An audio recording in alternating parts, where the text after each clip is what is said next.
Assalamualaikum warahmatullahi wabarakatuh. Perkenalkan, kami dari kelompok 5 akan menjelaskan tentang materi bab 8, yaitu kelompok.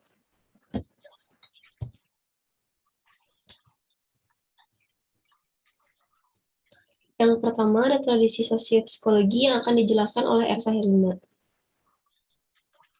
Tradisi sosiopsikologi ditujuan menekankan komunikasi kelompok merupakan upaya membentuk dan memahami kelompok itu sendiri, dan biasanya berfokus pada kelompok kecil. Sosiopsikologi memberikan perhatian akan pentingnya interaksi terhadap pengaruh mental dalam diri individu. Gagasan utama dari tradisi psikologis yakni memberikan pemahaman bagaimana manusia memproses informasi. Dalam tradisi sosiopsikologis terdapat 3 cabang besar, yaitu yang ke-1 perilaku. Dalam perspektif perilaku, teori-teori berkonsentrasi pada bagaimana manusia berperilaku dalam situasi-situasi komunikasi. Yang kedua, kognitif. Teori kognitif cukup banyak digandrungi saat ini berpusat pada bentuk pemikiran. Cabang ini berkonsentrasi pada bagian bagaimana individu memperoleh, menyimpan, dan memproses informasi dalam cara yang mengarahkan output perilaku.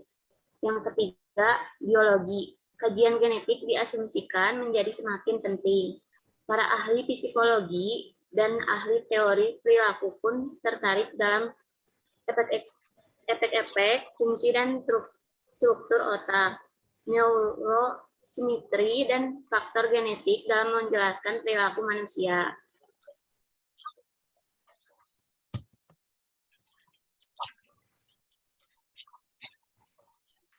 Analisis proses interaksi berinti pada message, and personality yang dapat dijelaskan sebagai jenis pesan yang dipertukarkan dalam kelompok. Teori ini berfokus pada bagaimana keseimbangan antara tugas dan kebutuhan antar pribadi dalam suatu kelompok.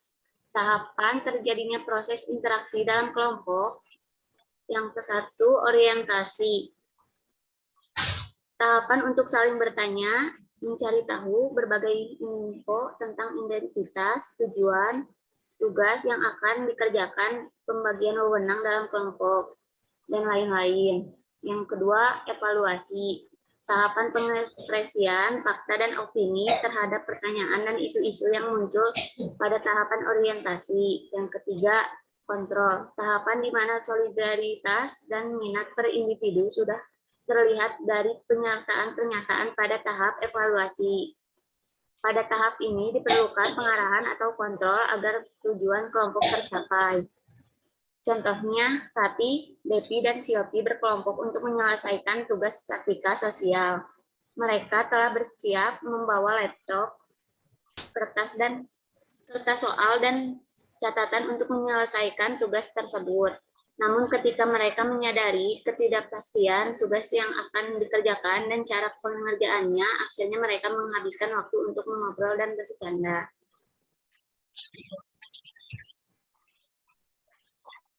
Yang kedua ada tradisi sibernetika yang akan dijelaskan oleh Lani Kusmiati. Tradisi sibernetika perlu dipertimbangkan secara keseluruhan karena mengingatkan kita bahwa kelompok adalah bagian dari sistem yang lebih besar dalam kekuatan interaksi. Sebuah kelompok mendapat informasi dari luar, dengan adanya informasi tersebut dapat menciptakan hasil atau akibat yang nantinya dapat mempengaruhi sistem yang lebih besar seperti kelompok itu sendiri. Yang selanjutnya ada teori kelompok terpercaya. Pada kenyataannya, kelompok tidak dapat berpisah dari lingkungan yang lebih besar. Linda Putnam dan Cynthia Stoll memulai arah pemikirannya yang disebut kelompok terpercaya sebagai sebuah respon terhadap kritik ini. Kelompok bona fide terbentuk secara alami. Dalam pengertian ini, semua kelompok adalah bona fide karena semua kelompok terpercaya, yaitu perspektif atau cara memandang semua kelompok. Kelompok bona fide memiliki 2 karakteristik, yaitu yang pertama, memiliki perbatasan yang dapat dilalui, dilewati, atau ditembus. Batasan yang dapat ditembus dan mereka saling bergantung dengan lingkungannya. Karakteristik ini memiliki arti, yaitu bahwasanya apa yang didefinisikan sebagai di dalam kelompok atau di luar kelompok terkadang tidak jelas atau selalu berubah. Yang kedua, kelompok ini bersifat interdependen dengan lingkungannya yang berarti kelompok bergantung pada lingkungannya. Dari perspektif teori ini, kelompok selalu saling bergantung dengan lingkungannya. Dengan kata lain, lingkungan dapat mempengaruhi sebuah kelompok. Lingkungan merupakan sebuah sistem interaksi kelompok. Kelompok bona fide selalu memiliki sifat interdependen dengan lingkungannya. Dengan kata lain, lingkungan mempengaruhi kelompok dan kelompok. Lalu, setelahnya akan mempengaruhi lingkungan di mana tempat kelompok tersebut bekerja. Yang selanjutnya, ada contoh dari teori ini, yaitu teori kelompok terpercaya. Contohnya dapat kita lihat dalam sebuah permainan sepak bola, di mana sebelum pertandingan dimulai, mereka akan dikumpulkan dalam suatu lingkungan untuk memulai pelatihan fisik. Lalu setelah itu, semua pemain akan dibagi menjadi beberapa tim dan memiliki tugasnya masing-masing. Semua pemain akan fokus kepada tugasnya masing-masing karena memiliki tujuan yang sama, yaitu mendapatkan kemenangan di penghujung permainan. Yang selanjutnya, tradisi sosiokultural akan disampaikan oleh Dia Sekar. Tradisi sosiokultural terhadap teori komunikasi menunjukkan cara pemahaman kita terhadap makna, norma, peran, dan peraturan yang dijalankan secara interaktif dalam komunikasi. Teori-teori tersebut mengeksplorasi dunia interaksi yang dihuni oleh manusia, menjelaskan bahwa realitas bukan seperangkat susunan di luar kita, tetapi dibentuk melalui proses interaksi di dalam kelompok, komunitas, dan budaya. Gagasan utama dari tradisi sosiokultural adalah tradisi ini memfokuskan pada bentuk-bentuk interaksi antar manusia. Artinya, tradisi ini lebih melihat hubungan interaksi yang ada di dalam masyarakat sebenarnya dipengaruhi oleh struktur sosial. Tradisi sosiokultural memfokuskan pada bagaimana identitas-identitas dibangun melalui interaksi dalam kelompok sosial dan budaya. Identitas menjadikan dorongan bagi diri kita sebagai individu dalam peranan sosial, sebagai anggota komunitas, dan sebagai makhluk berbudaya. Ada skeptisme baik dalam perkembangan tentang penemuan metode penelitian.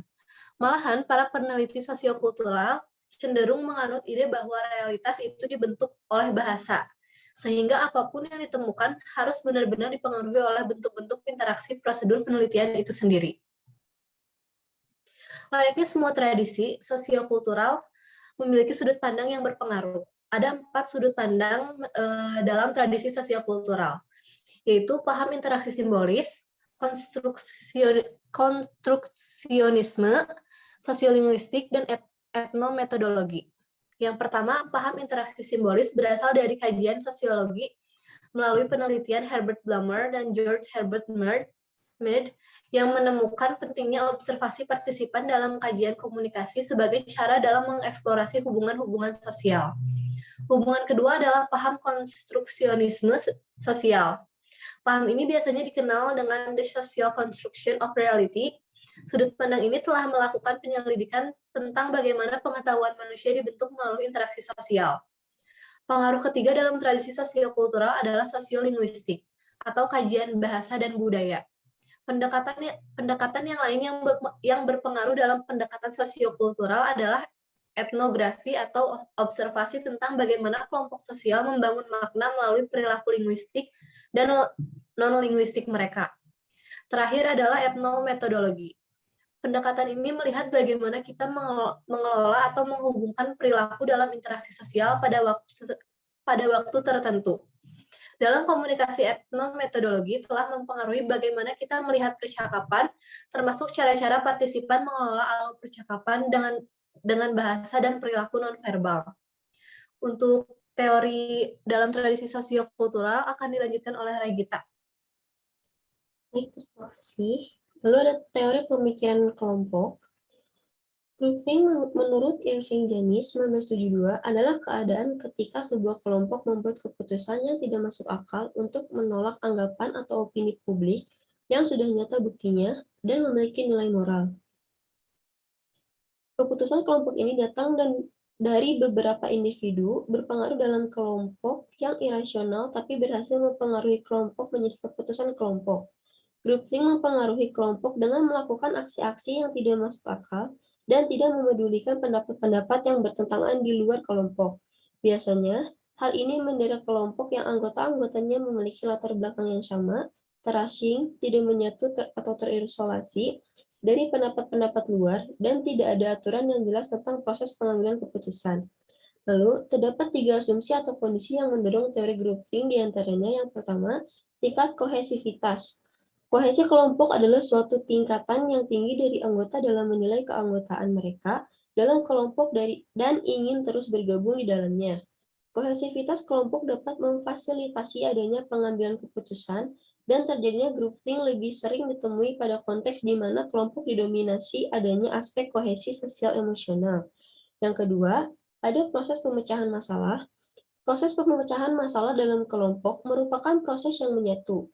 Ketika anggota kelompok benar-benar berpartisipasi karena takut ditolak, mereka memiliki ketertarikan untuk mengikuti pemimpin saat terjadi pengambilan keputusan. Lalu yang terakhir, sifat dasar kebanyakan kelompok. Terdapat banyak pengaruh dalam kelompok, di antaranya perbedaan usia, sifat kompetitif individu, ukuran kelompok, kecerdasan anggota, komposisi gender, dan kepemimpinan. Lalu ada gejala dalam grouping teori. Yang pertama, solusi kebal, ditunjukkan dari upaya anggota menciptakan optimisme yang kuat dalam kelompok. Yang kedua, kelompok menciptakan usaha kolektif untuk merasionalkan serangkaian tindakan yang diputuskan. Yang ketiga, kelompok menjaga sebuah kepercayaan yang tidak terpatahkan dalam moralitas bawaannya dan membuat kelompok termotivasi dan bekerja untuk hasil yang terbaik. Yang keempat, kelompok memiliki stereotip yang negatif terhadap kelompok-kelompok luar, kelompok saingan atau musuh. Yang kelima, tekanan langsung mendesak anggota untuk tidak mengungkapkan pendapat yang berbeda. Yang keenam, sensor diri, membuat individu mengurungkan niat untuk menyiapkan pendapat yang berlawanan dan akhirnya menekan mereka untuk diam.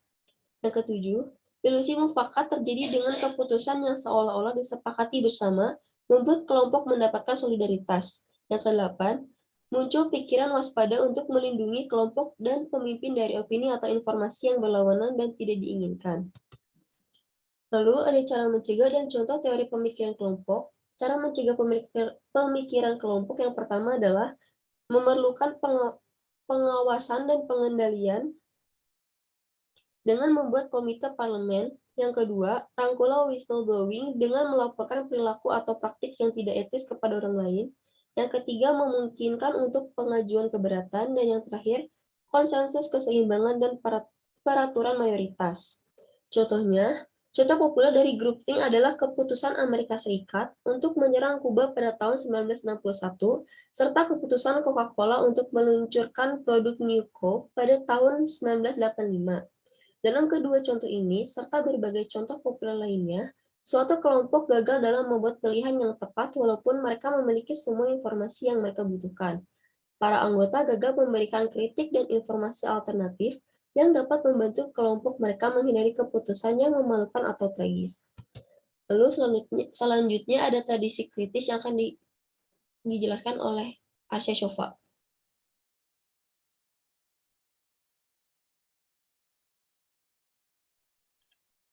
Tradisi kritis. Dalam tradisi kritis, pemikir feminis mempertanyakan dasar pembagian kinerja kelompok dalam persamaan tugas dengan pria dan wanita dengan emosi, menyarankan pembagian ini dapat menjadi hasil dari sistem kode balas. Feminis berfokus pada bagaimana bahasa berinteraksi dengan identitas gender dan membentuk hasil tertentu, sebuah arena yang tidak diinvestigasi oleh kebanyakan ahli teori tradisional. Banyak pemikir feminis menyarankan bahwa fokus tugas adalah androsentris atau terpusat pada pria dan kapitalistis dan mungkin dapat menjadi alasan tentang wanita dalam kelompok. Adapun teori-teori yang bersifat normatif dan bertindak untuk mencapai perubahan dalam kondisi-kondisi yang memengaruhi masyarakat, seperti yang pertama, tradisi kritik, mencoba memahami sistem yang sudah dianggap benar, yaitu struktur kekuatan dan keyakinan atau ideologi yang mendominasi masyarakat. Yang kedua, teori kritik pada umumnya tertarik dengan membuka kondisi sosial yang menindas dan rangkaian kekuatan untuk mempromosikan emansipasi atau masyarakat yang lebih bebas dan lebih berkecukupan, memahami penindasan dalam menghapus ilusi-ilusi ideologi dan bertindak mengatasi kekuatan yang menindas. Yang ketiga, menciptakan kesadaran untuk menggabungkan teori dan tindakan. Selanjutnya, ada juga contoh perjuangan emansipasi perempuan yang dilakukan Raden Ajeng Kartini agar memperoleh kebebasan, otonomi, persamaan mendapatkan pendidikan dan pengajaran, serta persamaan hukum sebagai bagian dari gerakan yang lebih luas, yang dimana hak laki-laki di Indonesia pada zaman penjajahan Belanda diutamakan ketimbang hak perempuan kala itu. Lalu yang terakhir kesimpulan, tradisi sosiopsikologis Little John menekankan komunikasi kelompok merupakan conversation yang bergerak dinamis dalam upaya membentuk dan memahami kelompok itu sendiri, dan biasanya pada dimulai atau berfokus pada kelompok kecil. Keputusan kelompok ini datang dari beberapa individu berpengaruh dalam kelompok yang irasional tapi berhasil mempengaruhi kelompok menjadi keputusan kelompok. Dari kondisi di atas, mendorong pemikiran kelompok seperti kekompakan tinggi dari kelompok dalam pengambilan keputusan, karakteristik struktural tertentu dari lingkungan di mana kelompok berjalan, karakteristik situasi internal dan eksternal penuh tekanan, gejala dalam group think theory. Tekanan menuju keseragaman bisa mempunyai pengaruh besar bagi beberapa kelompok. Ada beberapa gejala dalam hal ini, yaitu solusi kebal, ditunjukkan dari upaya anggota menciptakan optimisme yang kuat dalam kelompok. Kelompok menjaga sebuah kepercayaan yang tidak terpatahkan dalam moralitas bawaannya dan membuat kelompok termotivasi dan bekerja untuk hasil yang terbaik. Sekian presentasi dari kelompok kami. Mohon maaf bila ada kesalahan. Assalamualaikum warahmatullahi wabarakatuh.